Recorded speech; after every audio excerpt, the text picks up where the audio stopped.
aux âmes bien nées, la valeur n'attend pas le nombre d'années, dit-on. Aujourd'hui, nous allons au cours de ce magazine découvrir une femme talentueuse, jeune femme en plus, dans le domaine de l'architecture. Il s'agit d'Eunice Dallo Ara. Elle est propriétaire d'une entreprise, très jeune femme. Elle est également architecte intérieure. Madame, Messieurs, bienvenue à ce magazine qui fait parler des femmes, qui parle des femmes aussi. Et bienvenue à vous également, Madame Eunice. Merci beaucoup, Madame Feza. Vous allez bien? Oui, ça va très bien, merci. Alors, vous êtes trop jeune. Tout de suite, on va faire rapidement un recul. Okay. Ça ne va pas nous prendre beaucoup de temps de savoir comment ça a commencé. Votre histoire avec l'architecture intérieure. Aujourd'hui, on vous appelle ingénieur, c'est ça? Oui, architecte intérieur. Architecte intérieur. Mais ça veut dire que c'est quelque chose que vous avez nourri depuis beaucoup de temps. Oui, bon, c'est vrai à moitié, parce que bon, en grandissant, je savais pas que j'allais faire l'architecture intérieure. Je savais juste que j'aimais beaucoup l'art. Bon, en tout cas, je suis artiste d'âme, donc tout ce qui est musique, danse, c'est vraiment ma passion. Mais en grandissant, j'étais pas très sûre de ce que j'allais faire. Je me disais, je vais être peut-être peintre, mais bon, c'est pas quelque chose qui passait très bien. Alors, j'ai commencé à avoir des frustrations quand j'entrais dans les maisons des gens, dans des immeubles. Et c'est là que j'ai découvert au fait que ce qui me passionnait vraiment, c'était la construction et surtout l'aménagement intérieur, donc rendre les espaces vivables pour les gens. Et c'est comme ça, au fait, que je me suis penchée vers l'architecture. Mais ce n'est qu'en arrivant à l'université que j'ai vraiment compris c'était quoi l'architecture, parce que bien que j'aimais de loin, c'est en arrivant dedans que j'ai compris au fait que vraiment, c'est vraiment ça qui me passionnait. L'architecture intérieure, c'est vrai que sous d'autres cieux, c'est quand même un service auquel on recourt régulièrement. Mais ici, d'abord, il faut payer des frais pour avoir une consultation de votre part. Ça ne passe pas trop également du côté du consommateur. Mais comment vous faites pour venir vous installer à Kinshasa? Vous avez décidé, après des études à l'extérieur, de pouvoir rentrer dans votre pays. Qu'est-ce qui vous a motivé? Bon, déjà, ce qui m'a motivé, c'est que j'aime beaucoup mon pays et je pense qu'il y a beaucoup à faire ici.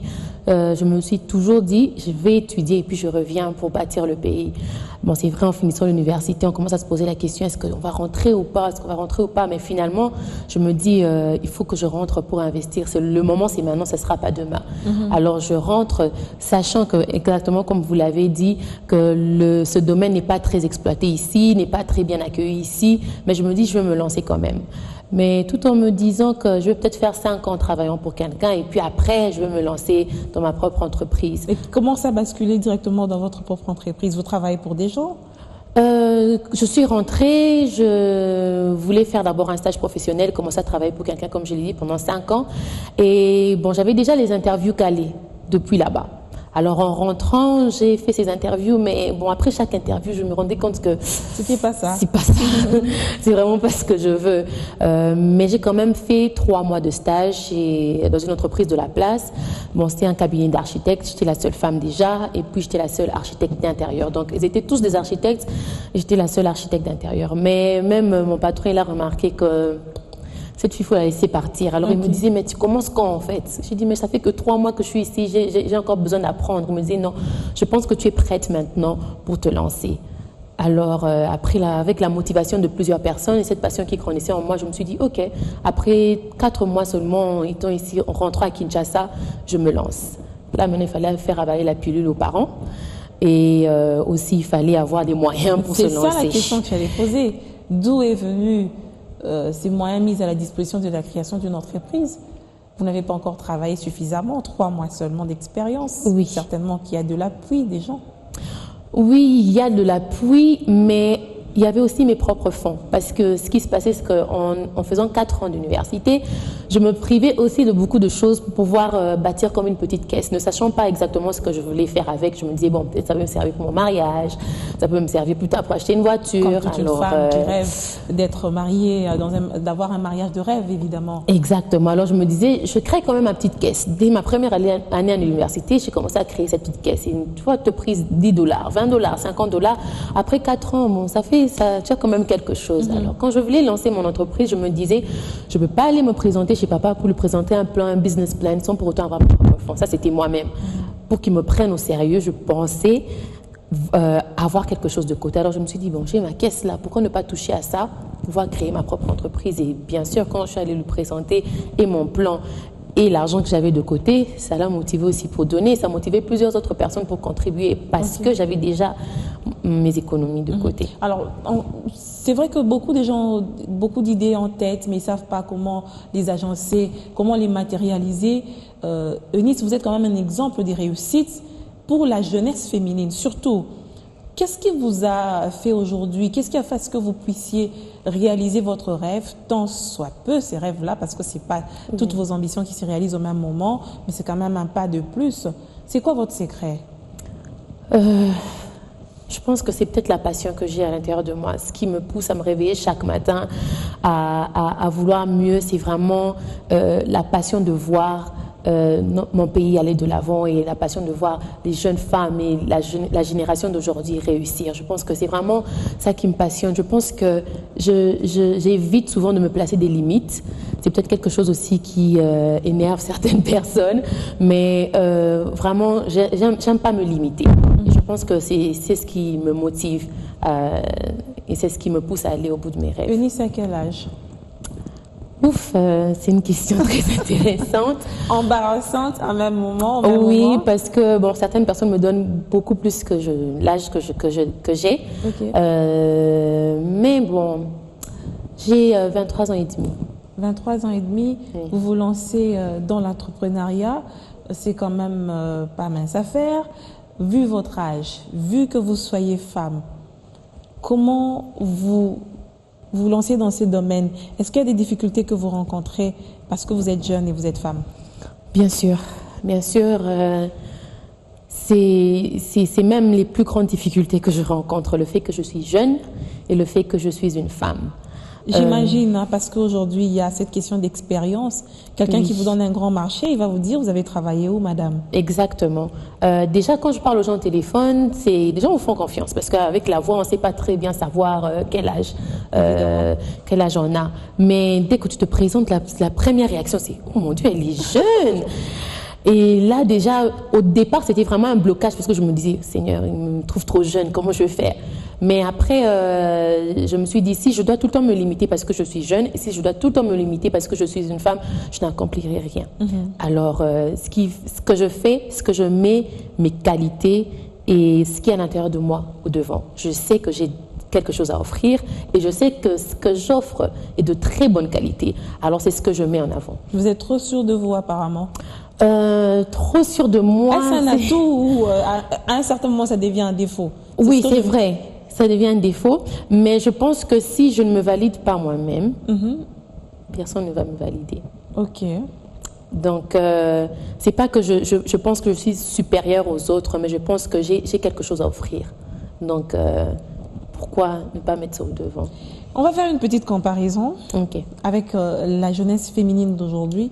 Est-ce que vous trouvez cette jeunesse aussi ambitieuse que vous, ou il y a encore beaucoup à faire?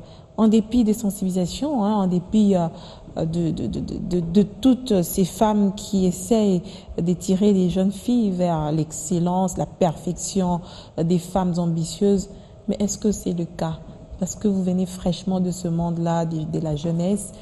Vous pensez que la jeunesse féminine congolaise voit loin, comme vous? Je pense que c'est 50-50. Il y a certaines jeunes filles qui ont vraiment des ambitions et qui ont des rêves, mais le problème se trouve au niveau de l'accomplissement en fait, des rêves. Et puis on a de l'autre côté celles qui ne pensent que mariage et celles qui ne pensent que voilà, se mettre à la maison et puis recevoir de l'argent, faire des courses, s'habiller, qui n'est pas mal. Mais je pense que... J'allais poser la question, le mariage, c'est quand même une finalité pour toute femme. C'est pas une finalité. Ça fait partie du parcours de la femme, mais je ne pense pas que c'est une finalité, parce que quand on dit finalité, on parle de fin. Moi, je ne pense pas que quand une femme se marie, c'est la fin de toute chose. Mais c'est un peu ce qu'on a essayé de nous inculquer, ou ce qu'on a vu, que quand une femme se marie, voilà, elle ne travaille plus. Quand une femme se marie, elle n'arrive plus à accomplir ses rêves. Celle qui était très ambitieuse, mais dès qu'elle se marie, les enfants viennent, et puis après, paf, il n'y a plus rien. On n'entend plus parler de la femme après le mariage. Mais pour moi, le mariage, ce n'est pas une finalité. Je pense même que l'homme qui nous épouse... Tu fais une femme fatale sur ce plateau, les hommes auront peur de t'aborder. Mais non, justement, il faut aborder des femmes comme ça parce qu'on aide au fait nos hommes aussi à aller de l'avant et puis même à accomplir. Parce que moi, si je me marie aujourd'hui, c'est vrai qu'il y a ma vision, mais il y a aussi la vision de mon mari que j'embrasse. Et je l'aide à devenir meilleur aussi. Tout à fait. Parce à que c'est mon condition rôle. de trouver cet homme-là qui puisse avoir la même vision que toi. C'est ça aussi qui nous manque par moment. Oui, c'est vrai. C'est vrai parce que, bon, déjà, trouver un homme qui accepte une femme qui a des ambitions et une femme qui a des rêves, c'est pas très commun. C'est pas très commun parce que, bon, des fois, les ambitions d'une femme sont qualifiées d'arrogance, sont qualifiées d'exagérer. La responsabilité de la jeunesse sur les questions qui touchent à l'emploi sont aussi de mise dans cette question d'indépendance, d'autonomie des jeunes, parce qu'aujourd'hui, vous êtes entrepreneur, vous êtes foncé dans un domaine parce que vous avez mis de la volonté, vous aviez des idées, mais il y a de ceux-là qui attendent qu'on puisse leur offrir comme un cadeau sur le plateau, alors qu'il faudrait aussi faire un pas. Est-ce que c'est possible avec des idées aujourd'hui de pouvoir se rendre autonome? Oui, c'est possible. C'est vraiment possible. Je pense même que maintenant, plus que jamais, c'est possible parce que toutes les opportunités sont réunies pour que la femme arrive au fait à devenir ce qu'elle veut devenir. À l'époque, on était un peu bloqué parce que, bon, la manière dont on pense de la femme doit être à la maison, la femme doit faire ceci. Mais le plus on a des conférences, le plus on a des choses à notre disposition, je pense qu'il faudrait oser. Le temps, c'est pas demain, le temps, c'est aujourd'hui, c'est maintenant. Il faut oser. C'est bien ce que vous dites, mais vous rencontrez quand même aussi des difficultés dans votre domaine, hormis que ce soit le fait que c'est lié à votre féminité ou à votre genre et surtout à votre âge. Mais par rapport au marché, est-ce que ça passe chez les Congolais de solliciter de temps à autre l'architecture ou la main-d'œuvre d'un architecte intérieur? Ça fait 2 ans que j'ai lancé cette entreprise et il faut dire que la première année et demie a été très difficile parce que déjà quand on parle d'architecte, bon ici on nous appelle des décorateurs et pourtant moi je suis pas décoratrice, je suis architecte. Voilà, cette confusion-là. Alors déjà les gens ne voyaient pas l'utilité, pourquoi j'aurais besoin d'un architecte d'intérieur alors que j'ai déjà l'architecte qui peut tout faire. Mais ce que j'essaye de faire comprendre, en fait ce que j'ai essayé de faire comprendre à mes clients ou même à l'audience pendant ces 2 années et ce que je continuerai encore à faire comprendre, c'est que chaque personne a son rôle. De la même manière que chaque pièce du puzzle est important, l'architecte d'intérieur est aussi important pour la construction d'une maison. L'architecte, c'est vrai, il maîtrise son domaine, mais il faut qu'il travaille de pair avec l'architecte d'intérieur pour que le travail soit bien fait. Quand est-ce que justement on recourt à votre travail? Dès le départ déjà. Et c'est ce que les gens ne comprennent pas. Les gens viennent souvent à la fin. C'est quand je mets la fondation, déjà j'ai besoin d'un architecte intérieur. Oui, parce qu'il faudrait que je travaille en collaboration avec l'architecte d'intérieur, l'architecte principal pour pouvoir faire l'intérieur.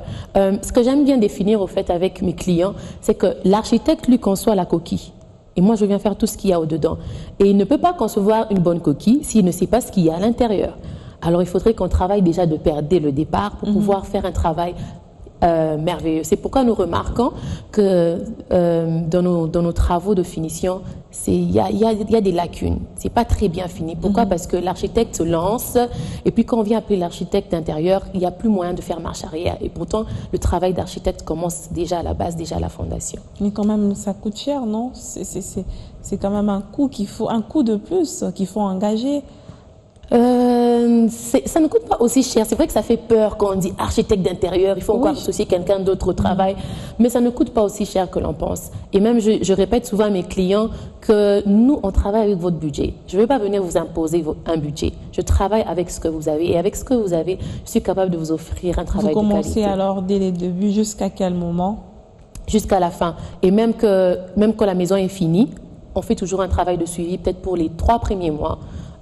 Juste pour nous rassurer que l'entretien est bien fait et puis après on vous lâche. Alors, dans votre entreprise, chef d'entreprise que vous êtes, combien de femmes vous avez employées jusqu'ici? Ok, très bonne question.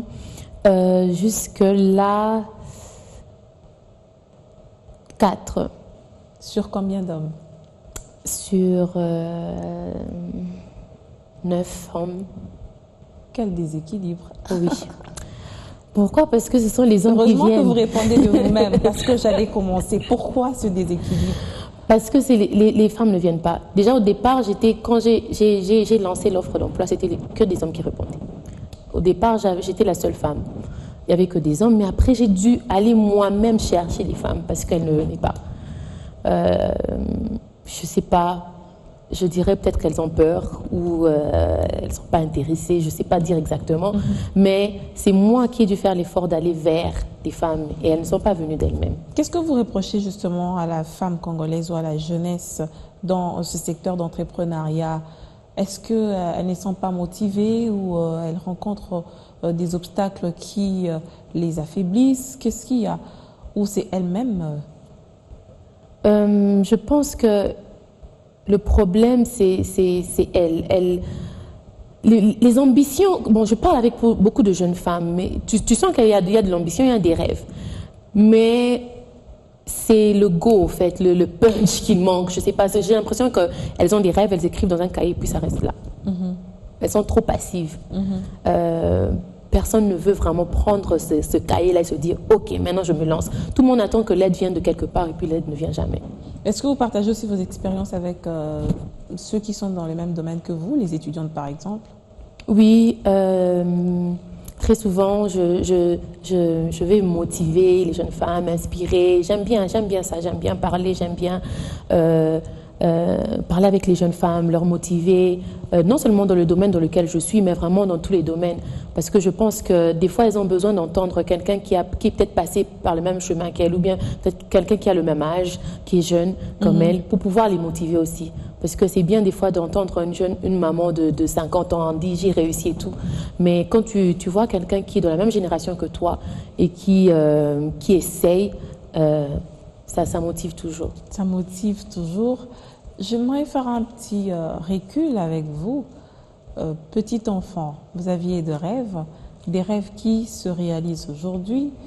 C'est vrai que vous allez me dire, j'anticipe, hein, vous êtes chrétienne aussi, il y a le côté de votre foi qui a été mise en exergue, mais j'aimerais parler sur quoi est-ce que vous reposez votre secret dans le domaine professionnel pour votre réussite. Ok. Je vais peut-être d'abord être un peu spirituelle et puis passer au côté professionnel parce que moi, mon plus grand secret, c'est Dieu. Je le dis même à mes... Je m'y attendais. je le dis même à mes employés, c'est Dieu le boss ici. C'est vrai que c'est moi, on appelle la CEO, la responsable, mais c'est vraiment Dieu le boss. Ça vous fait quoi quand on vous appelle CEO? Ça me stresse. Ça me stresse parce que c'est beaucoup de responsabilités. Je suis, comme on dit, la dernière paille qu'on tire. On peut aller recourir chez tout le monde, mais quand il n'y a plus de solution, c'est comment on fait. Des fois même, je ne sais pas. Donc, c'est comme je disais, c'est Dieu le boss. Quand je dors, c'est des fois lui qui m'inspire des choses à faire. Des fois, je reçois des inspirations comme ça en rêve. Ou des fois, voilà, c'est vraiment Dieu. Mais aussi, je pense que c'est vraiment le fait que je veux toujours l'excellence dans ce que je fais. Ma mère me répétait très souvent une phrase quand on grandissait, elle me dit soit tu fais bien les choses, soit tu fais pas. Alors c'est vraiment une phrase qui est restée collée à moi. Même dans les petits travaux de la maison, oui. Hein, généralement c'est ça. Exactement, elle dit c'est soit tu fais bien, elle n'aime pas les à peu près. Ma mère c'est vraiment ça sa phrase, j'aime pas les à peu près. Donc soit on fait bien les choses, soit on les fait pas. Et c'est ce que j'essaie d'inculquer, je me suis inculquée moi-même et que j'essaie d'inculquer aussi aux gens avec qui je travaille. Parce que je me dis, je préfère encore que si mon nom est attaché à quelque chose, que ce soit bien fait. Et pas qu'on dise, ah bon c'est bien mais, c'est bien mais. Non, non, moi j'aime qu'on dise, c'est bien fait. Et deuxièmement, comme je dis, il y a l'excellence, mais il y a aussi la qualité. Il n'y a pas d'excellence sans qualité. Il faudrait vraiment que non seulement je sois excellente dans ma façon de faire, dans ma façon de parler, mais que aussi le travail que je présente soit un travail de qualité. Et troisièmement, c'est l'esprit d'équipe. Moi, je ne travaille pas en chef, subalterne, non. C'est vraiment un travail d'équipe. C'est le style américain. Exactement. Que vous avez inculqué en vous. Si vous n'étiez pas architecte, que deviendrez-vous? Que feriez-vous d'autre? Déjà que je porte beaucoup de casquettes, l'architecte d'intérieur, c'est vraiment juste un dixième peut-être ou un vingtième de ce que je Allons-y suis. alors, parlez-nous de vous. Alors, Hormis que vous soyez architecte intérieur, qu'est-ce que vous représentez d'autre en vous? ok, je suis chantre. Je suis dirigeante d'une chorale des adolescentes. J'écris. Quand je dis que j'écris, c'est vraiment la littérature, la poésie et tout ça, des romans, patati patata. Et j'écris aussi des chants et en même temps j'écris aussi des spectacles. Aussi, je danse et je dessine. Donc c'est vraiment un mélange d'un monde artistique. Comme je disais au départ, si je n'étais pas architecte d'intérieur, je serais toujours dans le monde d'artiste. Donc, je pense L'art exige une certaine discipline. oui. C'est quoi? Comment vous faites pour vous en sortir dans ces principes qui régissent quand même cet art que vous mettez en pratique? Je dirais pas que j'ai encore vraiment réussi à bien canaliser, mais je suis en train d'apprendre, surtout avec des bons coachs. Qui portent aussi beaucoup de casquettes parce que c'est pas facile. Un homme qui porte beaucoup de casquettes comme ça se comprend, mais une femme, tu dois être en même temps, tu dois être fille, tu dois être épouse, tu dois être mère, tu dois être ceci, cela, et en même temps tu dois porter multitâche. Voilà, et en même temps tu dois porter aussi toutes ces casquettes. C'est pas très facile. Déjà, je me dis, je suis pas mariée. Il y a tout ça, il y a des fois comme une explosion de créativité. Quand il faudra canaliser. Il faudrait que j'apprenne à canaliser maintenant, parce que sinon, ça risque de me poser des problèmes après. Mariée, et en plus, il faudra être mère dans les jours à venir. Oui. Ça risque de poser problème. Jusqu'où vous poussierez vos rêves en tant que jeune femme? J'ai dit au départ que je ne me place pas de limites. Donc, je les pousserai aussi loin qu'ils peuvent aller, tout en espérant que la personne que Dieu placera à mes côtés m'aidera à m'épanouir aussi. On dirait que vous avez une crainte par rapport à ça. Ou vous avez eu des déceptions? Non, mais c'est juste que c'est difficile de trouver quelqu'un qui comprend ou qui te laisse vraiment t'épanouir. Ok. Voilà. Généralement, on a tendance à te faire et il faut redescendre un peu. Donc, je pense. Vous êtes tellement ambitieuse que vous pensez que si vous avez un partenaire qui étouffe vos ambitions, ça sera un frein pour votre épanouissement. C'est le cas pour beaucoup des femmes aussi, qui font avec. Oui, j'aimerais juste épouser quelqu'un qui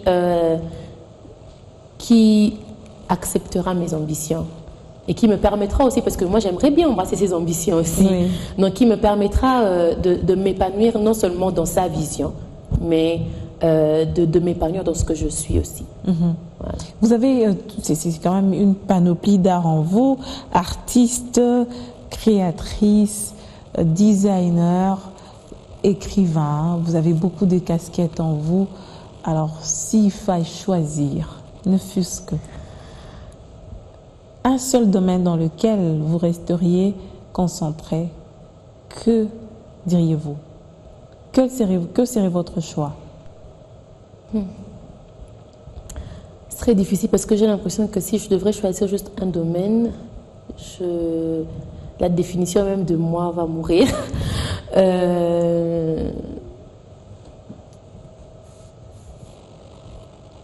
Madame fait assez difficile la question. La question est vraiment dure. Il vous est difficile de vous dissocier de tout ce qui vous attache, de tout ce qui est attaché à vous.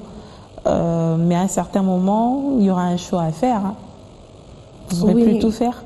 Je ne saurais plus tout faire, mais je pense que ce qui me définit, c'est la créativité. Alors peut-être que si j'arrêterais de tout faire, je resterai créatrice. Vous resterez créatrice. Eunice Dallo, vous portez le nom du pasteur Dallo, vous êtes sa fille. Je veux bien l'évoquer à la fin de cette émission.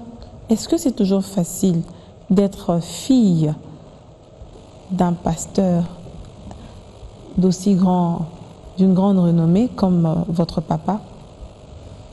Non, c'est pas facile parce que c'est comme on dit en anglais, there's a legacy to follow. Donc c'est vraiment son nom vient avec beaucoup de responsabilités, beaucoup de poids.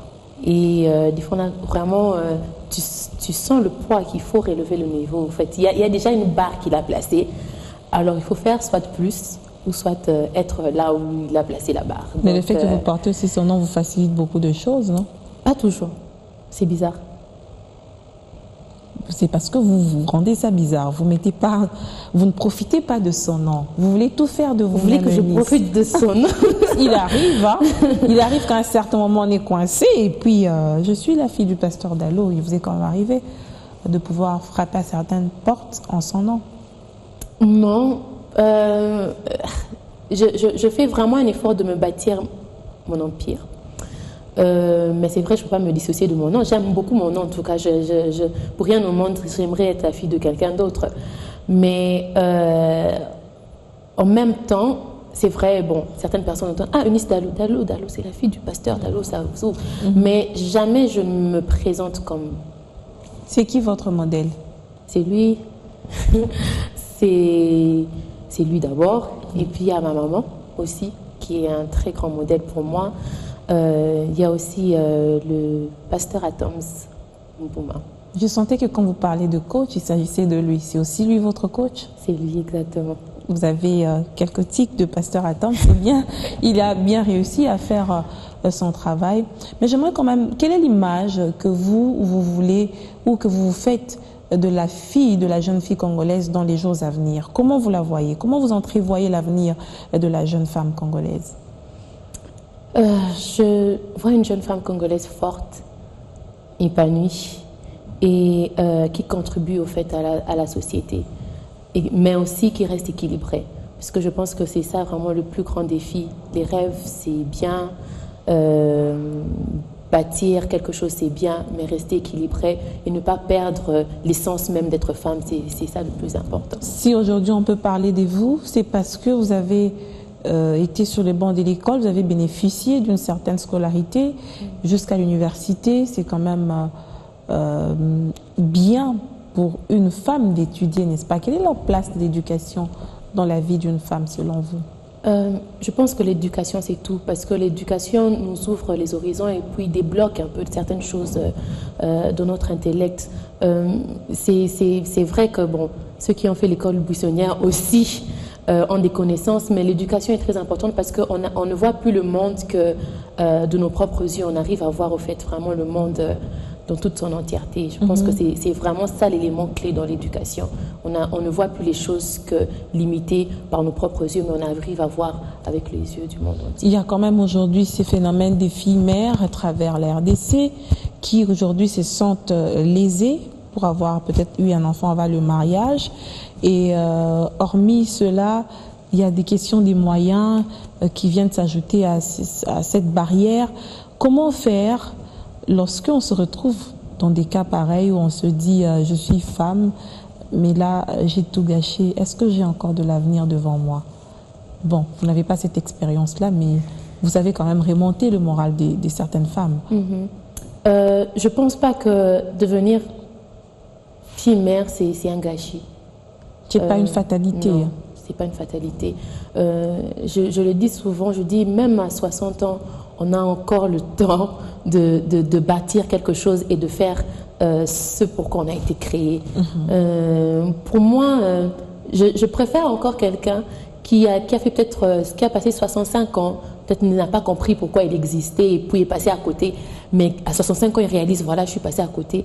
Et il meurt à 67 ans, mais entre 65 et 67 ans, il a accompli beaucoup de choses. Donc pour moi, 2 ans, en 2 ans, on peut faire beaucoup de choses. En 1 année, on peut faire beaucoup de choses. En 1 mois, on peut faire beaucoup de choses. Et on peut même récupérer, au fait, tout le temps perdu. Mais donc, il est encore mieux de le faire au moment opportun.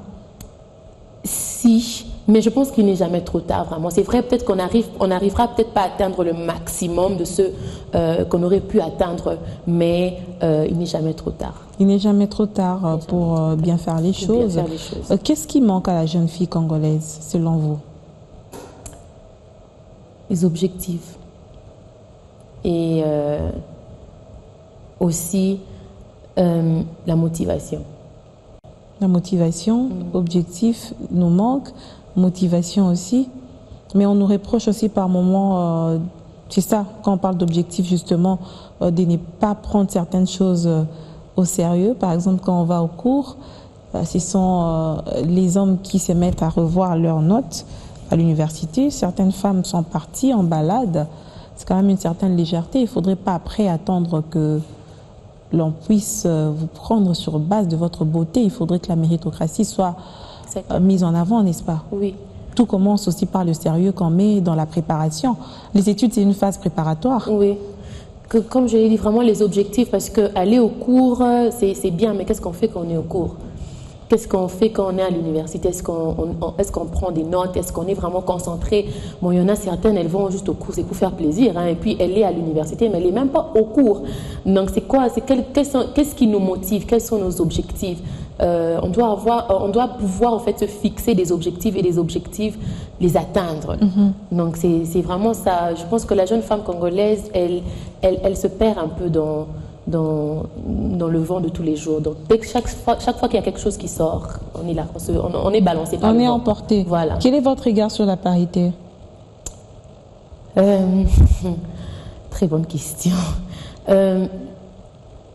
Je pense que la parité, c'est une bonne chose. Et je trouve que la parité, c'est une bonne chose, mais je suis contre le fait qu'on tord un peu la parité en essayant de ramener l'égalité à tout niveau. Je ne pense pas qu'on est égal à tout niveau.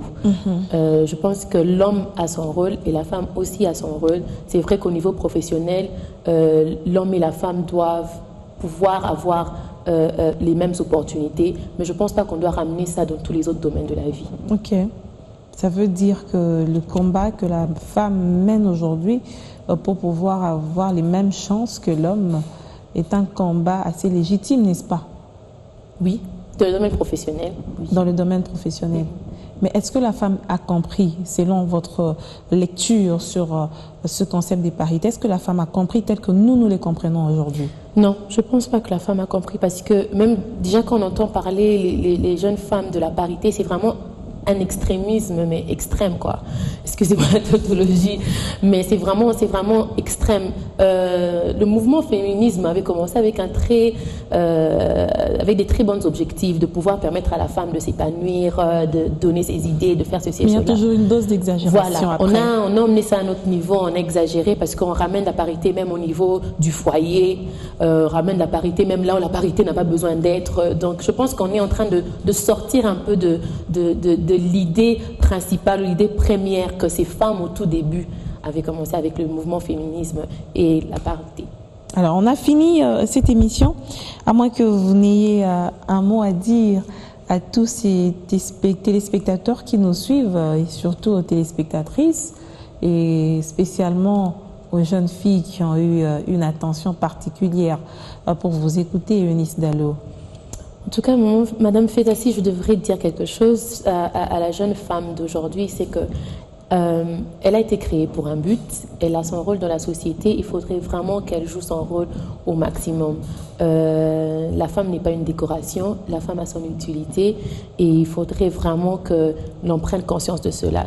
Tes rêves ne sont pas des choses que tu dois garder pour toi. Il faudrait les vivre. Si Dieu a permis à ce que tu rêves de certaines choses et s'il a déposé certaines choses en toi, c'est pour que tu les exploites. Alors il faut les exploiter au maximum. Alors vous êtes une belle illustration de celles qui ont compris ce à quoi elles sont appelées à faire ou à porter pour le développement de leur société. Vous êtes architecte intérieur avec plusieurs autres casquettes que nous n'avons pas pu décortiquer au cours de cette émission. Chantre, créatrice, vous êtes dans le spectacle, dans l'art de manière générale. Merci d'avoir partagé avec nous votre expérience ce soir. Merci également à vous, madame, monsieur, de votre fidélité à ce magazine. Vous voyez, nous sommes dans toutes les catégories d'âge, toutes les tranches d'âge des femmes. Tout ça pour dire à la femme congolaise, à la femme de manière générale, de pouvoir être utile dans la société, comme je le disais au début de l'émission. Aux âmes bien-nées, la valeur n'attend pas le nombre d'années. Eunice n'a pas attendu pour savoir ce à quoi elle est appelée. Elle s'y est mise dès qu'elle a compris. J'espère que ça sera le cas pour beaucoup d'autres jeunes filles à qui on appelle tous les jours à la prise de conscience pour pouvoir se rendre vraiment des femmes, pour pouvoir être des femmes des valeurs dans la société. Merci. Je vous retrouve très bientôt sur BioOne Télévision. À très bientôt.